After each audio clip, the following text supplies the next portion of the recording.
Vamos destacar agora, Glauco, uma análise quanto à posição dos partidos políticos sobre os direitos indígenas entre 2012 e 2021, que foi publicada no Le Monde Diplomatique Brasil, de autoria de Kleber Busato, ex-secretário executivo e adjunto do Conselho Indigenista Missionário, e faz parte da equipe Florianópolis do CIMI Regional Sul. E é com prazer que eu chamo o Kleber. Tudo bem, Kleber? Bom dia, seja bem-vindo. Bom dia, Marilu, bom dia a todas, todos que acompanham o programa, uma alegria estar conversando contigo e com todo mundo. Alegria é nossa, viu, Kleber? Bom, mas antes da gente falar desse seu artigo no Le Monde Diplomatique, queria saber, né, se você viu o debate até a madrugada, né? Realmente não foi fácil acordar hoje, né, Kleber? Diga lá, o que você achou desse debate da TV Globo, né, com os candidatos, com os presidenciáveis, enfim, o último debate, né? Como é que você viu? O que te chamou mais a atenção, Kleber? De fato, acho que havia uma expectativa muito grande por esse debate, o horário não favorece, especialmente os trabalhadores e trabalhadoras que precisam, né, madrugar para sair ao trabalho. De toda forma, por óbvio, tem uma audiência grande, né, por se tratar do último debate, já na antevéspera da eleição propriamente dita. Então, tende a repercutir também ainda no dia de hoje, amanhã. Eu acho que a expectativa é grande para que a oportunidade tenha contribuído para que o presidente Lula se consolide, né, como o eleito já no primeiro turno, agora no dia 2. A gente viu ali, por óbvio, uma unidade, né, dos adversários no ataque ao presidente, especialmente o próprio Bolsonaro, o padre Fake, e o Felipe Dávila, né, que representam essa matriz mais radical do capitalismo neoliberal, mais violento, né, mais agressivo, contra os trabalhadores e trabalhadoras, e o próprio Ciro se associando, né? Infelizmente ele perdeu uma oportunidade, na minha avaliação, muito boa de fazer a crítica, exatamente no momento em que ele estava em debate com um dos mais neoliberais, né, que é o próprio Felipe Dávila, que tem a cara de pau de defender a privatização de todas as empresas estatais, inclusive a própria Petrobras, ou seja, que é uma medida que é exatamente parte da matriz neoliberal, que tem como objetivo a transferência de capital, né, da veia do Estado para a veia do setor privado, a transferência direta de capital, né, do Estado para o setor privado. Eles que defendem o menos Estado, eles querem sugar, né, o capital do Estado. Mas o Ciro perdeu a oportunidade e ficou naquela onda de atacar o Lula. Não entendi, né, ele é uma pessoa inteligente, poderia ter aproveitado para fazer um debate político, um debate ideológico, né, enfim, confrontar as ideias neoliberais defendidas pelo seu oponente. Ele preferiu não fazer, acabou dessa forma se associando, né, aos próprios interesses, enfim, do próprio Felipe, do Bolsonaro e do Kelmo. Acho que o Lula se saiu bem, acho que ele, enfim, especialmente na primeira parte, respondeu com bastante assertividade, com bastante enfim, compromisso, e esperamos que isso resulte, né, consolidação e ampliação dos votos para que a eleição, a presidência finalize agora no dia 2 com o presidente Lula eleito no primeiro turno. Por isso a gente também pede o voto no 13 aí para a presidência da República no domingo. Agora, Kleber, vamos para a sua análise, né, em relação a esse artigo do Le Monde.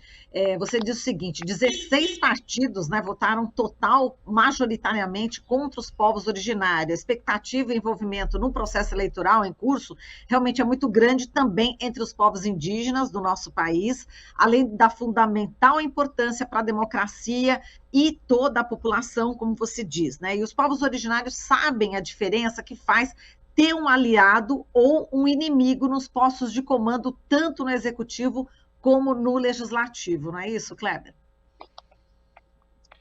Exatamente, Marilu.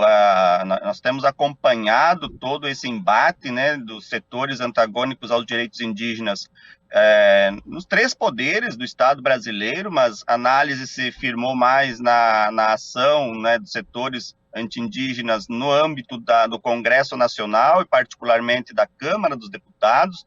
Nós fizemos uma análise de 5 votações ocorridas entre 2011 e 2021, especialmente nas comissões de Constituição e Justiça, Comissão Especial da PEC 215, a própria CPI da FUNAI e do INCRA, né, PL 490, PEC 187, enfim, vários, todos eles instrumentos de ataque aos direitos indígenas e que foram postos em discussão e hegemonizados pelos setores anti-indígenas. Então, nós fizemos exatamente essa análise para que possa servir como um critério objetivo, inclusive para os próprios povos e para os aliados, né, setor do campo, urbano, enfim, porque é isso, na eleição, muitas vezes há um assédio também desses partidos nos locais, né, nas aldeias. Nós agora, por exemplo, estamos também na estrada, né, aqui paramos para fazer entrevista, mas estamos indo para as aldeias, visitar, né, as comunidades, e a gente vai, mas a gente sabe que os políticos desses partidos anti-indígenas, eles também vão para as aldeias se fazendo de cordeirinho, né?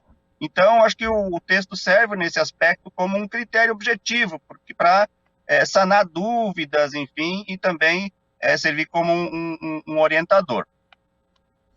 Exato. Bom, você falou das votações, né, desses PLs, 5 votações, e você diz o seguinte aqui: foi computado um total de 194 votos, desses apenas 46 votos, né, portanto, correspondentes a 23,7% do total foram favoráveis aos povos indígenas e seus direitos, e 76,3%, portanto, do total foram contrários aos povos e seus direitos. Realmente, Congresso bastante reacionário. A gente já sabia isso já no primeiro dia, enfim, do resultado das eleições passadas, né? Vamos ver agora a expectativa em relação a esse parlamento, né? Como é que vai se dar, enfim, se vai ter essa onda também progressista no Congresso ou não, né? A gente aguarda com bastante expectativa, né, Kleber? Agora, vamos aqui para os partidos, né? Acho que é importante já divulgá-los, né? Desses 10 partidos tiveram aí. Eu vou deixar para você falar, acho que é melhor, né, Kleber? Dos partidos, quais foram aqueles que foram 100% dos votos contrários aos povos indígenas, Kleber?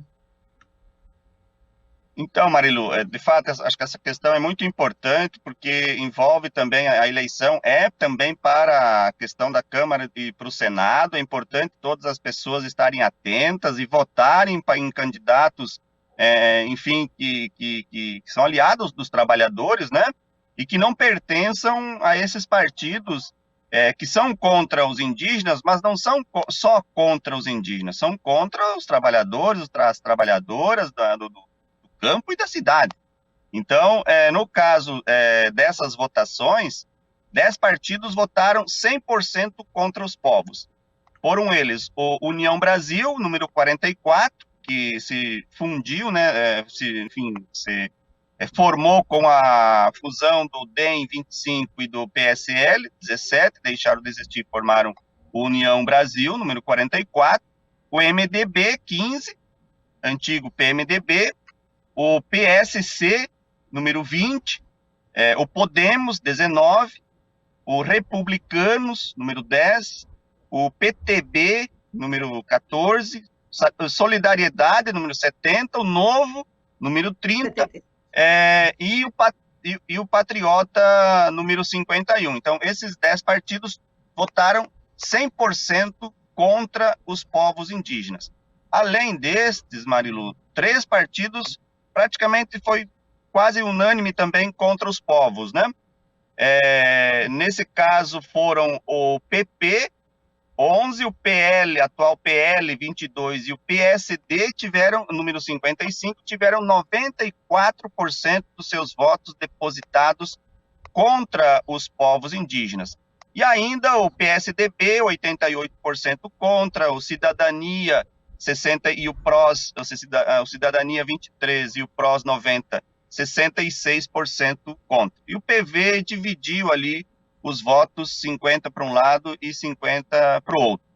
Nós também identificamos, e isso é importante também chamar a atenção, um bloco de partidos que total ou majoritariamente votaram a favor dos povos indígenas. Para também, isso é importante para superar uma ideia falaciosa, segundo a qual não importa o partido, importa a pessoa.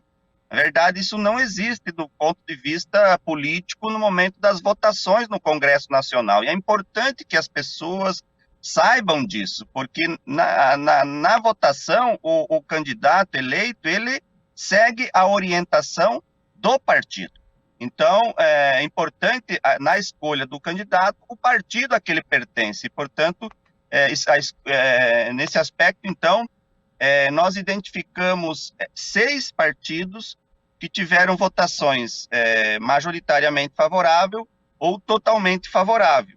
Então, o PDT teve 63% dos votos favoráveis aos povos indígenas, o PSB 40%, o PDT 12%, né, 63%, PSB número 40%, 75% favoráveis aos povos indígenas, e aí 4 partidos que votaram totalmente, 100% a favor dos povos indígenas ao longo dessa década, relativamente a esses projetos analisados, essas votações analisadas. Foram eles o PT, número 13, o PSOL, número 50, o PCdoB, número 65, e a Rede Sustentabilidade, número 18. Então, a gente tem aí, na nossa avaliação, um bom critério de análise e que as votações demonstraram para as pessoas, enfim, sendo o caso, utilizar para o momento da votação. E também a nossa intenção sempre é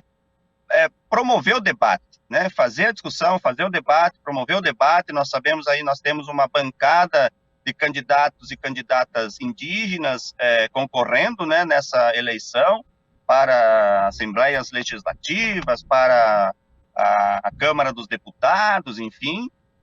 Tivemos também um número bastante grande, crescente de candidaturas para a vereança e prefeituras 2 anos atrás, inclusive com um número maior de vereadores eleitos, mas sempre tem também algumas candidaturas que vêm por meio desses partidos antagônicos aos povos. Então, a ideia também é fazer o debate, né, e aprofundar o conhecimento e a reflexão acerca do sistema eleitoral, do sistema partidário e as posições que cada um desses partidos adota no âmbito do Congresso Nacional para ajudar nesses momentos de tomada de decisão para as candidaturas e também na hora do voto, como a gente disse.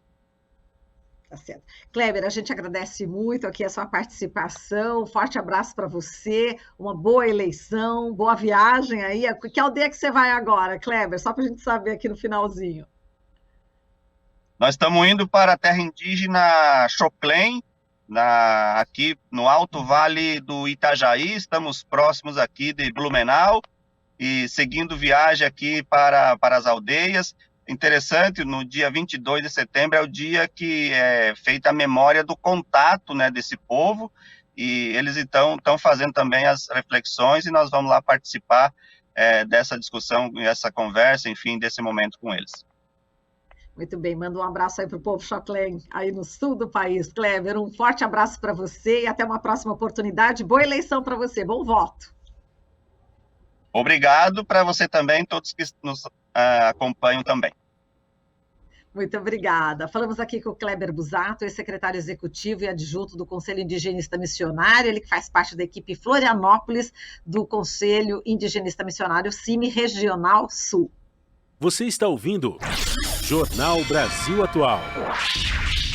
As notícias que os outros não dão.